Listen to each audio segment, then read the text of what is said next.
Bəli, Şuşa Qlobal Media Forumu Avropanın informasiya məkanında əks-səda doğurub. Avropanın aparıcı media qurumları və foruma qatılan xarici ekspertlər Azərbaycanın regionda sülhün və qlobal dialoqun təşəbbüskarı kimi rolunu xüsusi qeyd edirlər.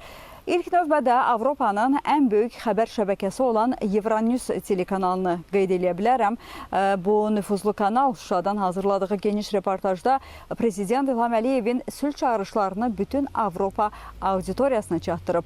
Euronews vurğulayır ki, rəsmi Bakı regionda beynəlxalq hüquqa əsaslanan davamlı sülhün tərəfdarıdır və Şuşa platforması bu məqsədə xidmət edir.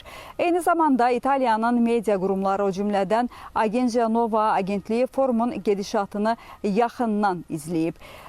İtaliya mətbuatı Şuşa forumunu şərqlə qərb arasında mühüm bir körpü kimi qiymətləndirir və Azərbaycanın həm enerji təhlükəsizliyində, həm də qlobal media dialoqunda artan nüfuzunu ön plana çıxarır.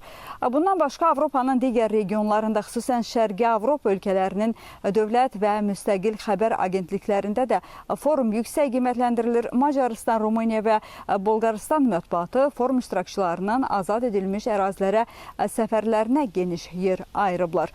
Avropalı jurnalistlər Qarabağda aparılan nəhəng infrastruktur layihələrini və sürətli bərpa quruculuq işlərini öz gözləri ilə görərək bu prosesi regionun gələcək çiçəklənməsinin nümunəsi kimi təqdim ediblər. Beləliklə, Avropa mətbuatının reaksiyası göstərir ki, Şuşa forumu Azərbaycanın beynəlxalq arenada növbəti diplomatik uğurudur. Belə çatdıracaqlarım bu qədər. Buyurun, söz sizdə.